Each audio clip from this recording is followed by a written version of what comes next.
Sumney, who is the founder and president of Mission Africa Institute of Technology. You're welcome. Thank you, my sister. I choose to call him Kentama. He's always in a little piece of Kente at all times. That's right. Great having you in the studio. Thank you. Yes. This event you organize every year, and is a prayer for Africa. Yes. It bothers some people's mind as to why Africa needs prayer, because there's this debate as to the fact that the leaders are a problem and the society doesn't give doesn't contribute actually to the development of Africa as a whole. So is it prayer that we need for the attitudinal change that we need, or we need to do other things? Well, thank you. We need both. We need both. Yes. Okay. First of all, thank you very much for having me. And when we say Mission Africa, we are just simply saying that God has begun the mission already. Every continent, God has given them natural resource and human resource.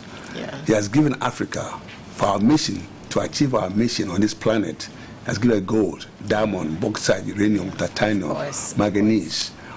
Talk about anything you need, rivers, giving us ocean, everything that will make us successful. Vegetation as well. I mean, timber, have everything, so we can't blame God. Of course. However, God is the one who gave it to us, and so He has a purpose in that mission, and that's the mission I'm carrying, I've been called to carry, that we should be able to get the best out of what He has given us, to enhance the environment, empower our people, capacity building, so that we can profit from what He has given us. Yeah. That's the mission. Yeah. And to do that, we have to use the model of the Jews. Okay. Because the Jews, anytime they're in great distress, they go to God. All right. And Nehemiah did that. I'm carrying the mantle of Nehemiah. And Nehemiah simply means that Yahweh, God Himself, will prosper us if we go to Him. And then when Nehemiah heard that Jerusalem the wall were broken down, they were in great distress, he fasted and prayed. And Africa is the leading prayer continent in the world. We pray more than any. So we should be better off. So now that is the starting point. Oh, okay. So prayer is the starting point. And you must always go back to God. But it doesn't stop there. When Nehemiah prayed, fasted and prayed, he moved on to chapter 2. He said, he answered them and said, God Himself will prosper us. Let us rise and build. Yeah. And we have heritage and birthright. And if you don't help us, you don't have any memorial in Jerusalem. Okay. So this is the 14th edition of this prayer that you always organize on AUD. Are we starting to build? Because drawing from your analogy, yes, He prayed and then He called out His people to build. Yes, have we started building? We started a long time ago, 1963. Our focus before then was to get political freedom, which is what we call political independence. That was the first one. The second one was economic independence, which requires more than prayer. It requires skill. Yeah. And that's what Nehemiah did. He equipped the people.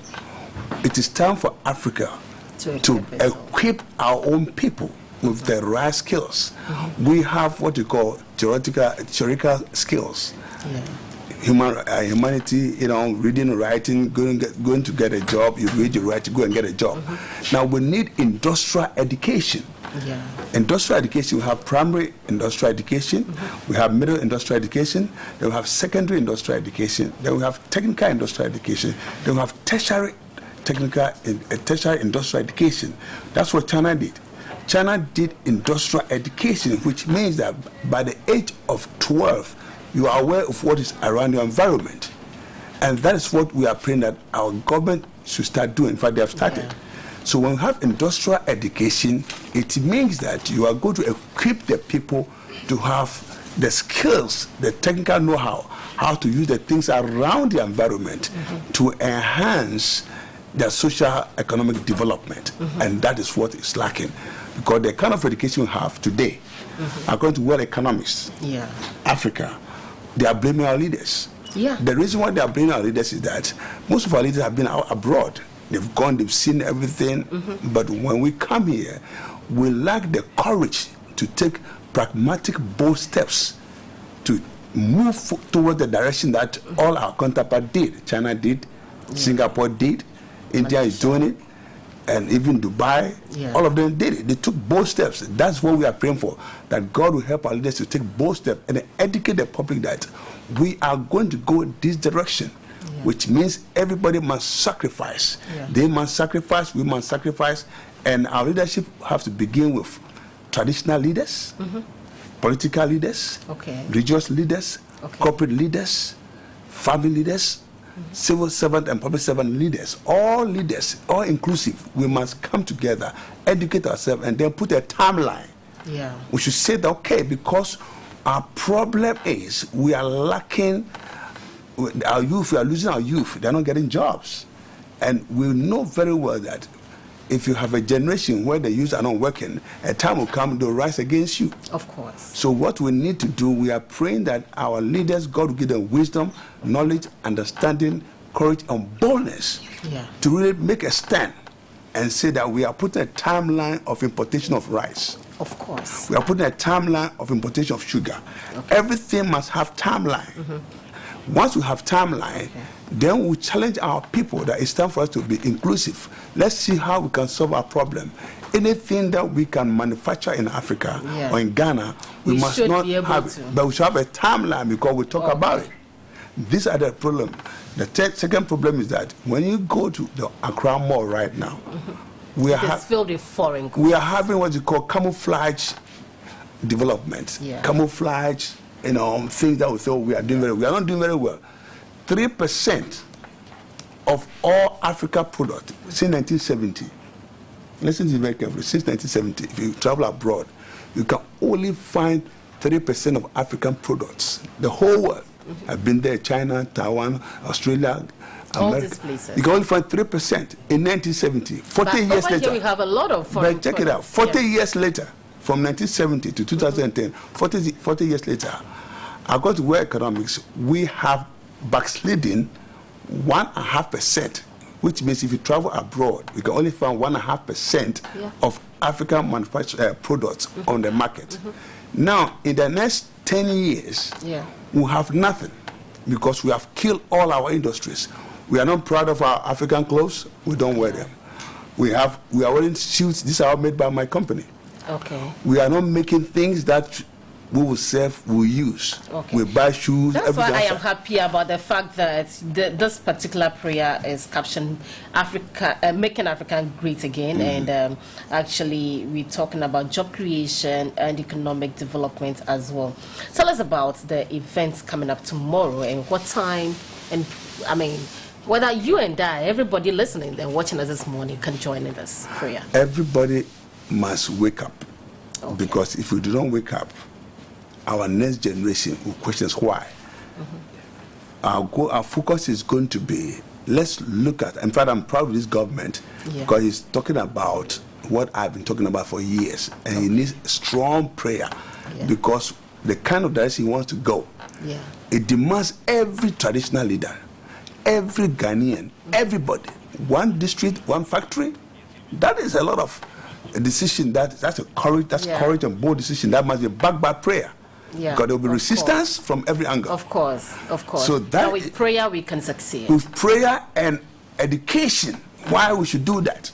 To create jobs for social and economic development. So we're going to be praying for him, praying for our leaders that we voted them in power, that God will give them a heart, mind, wisdom, knowledge, and also sacrifice to cut back some of the expenses and consider some things that will enhance their constituencies and do them as they promise. And these are some of the things we are going to be talking about and be praying about. And finally, we're going to be praying for our young students that they also will learn how to do something with their hands while they're waiting for jobs. Because there's so many things you can do. And I know you have invited quite a number of leaders, spiritual leaders, and great people. And you are doing this at the Parliament House, actually. Yes, we have. At 10 a.m. tomorrow. Yes. Okay. So you want to at least acknowledge those? Yes, acknowledge some of the people. Well, this program is the 14th year, and we have a lot we're going to talk about tomorrow. We have our keynote speaker is Professor Honorable Mike Okoye, Speaker of Parliament. Then we have Nana Professor Osei Dakwa III, GTC President, also Chief of Petransan, Sanchachim. He's going to be there to talk about ICT. Then we have Right Reverend Samuel K. Osabute, the Ocean Bishop of the Methodist Church, bringing all the Methodist folks there. We have world-renowned evangelist, miracle worker, Dr. Lawrence Tete himself is going to be there. Praying for us. Then we have Pastor Dr. Andrew L. Ewu, the great evangelist of the SDA. He's coming himself. Then we have Right Dr. Daniel Silvanus M. Toto of the Diocesan of the Anglican Church also will be there. Accra will be there with all his members. Then we have Apostle Peter Oko Amankralu, the president of the Apostolic Church, also will be there, and many, many, many men and women of God will be there. We must be serious about Africa. Of course. And that is the focus. Everybody must come to make Africa great again, because nobody will make Africa great. And I thank God for the direction of the president. We must pray for him. All right. Thanks very, very much, Dr. Kodjoe Sumney, founder and president of Mission Africa Institute of Technology. And we've been called to prayer to pray for our nation as we work towards building a stronger and Africa. And let's all put our hands to deck and make this happen. Yes, we've taken a feature at this moment on African Union, and it's going to enlighten us on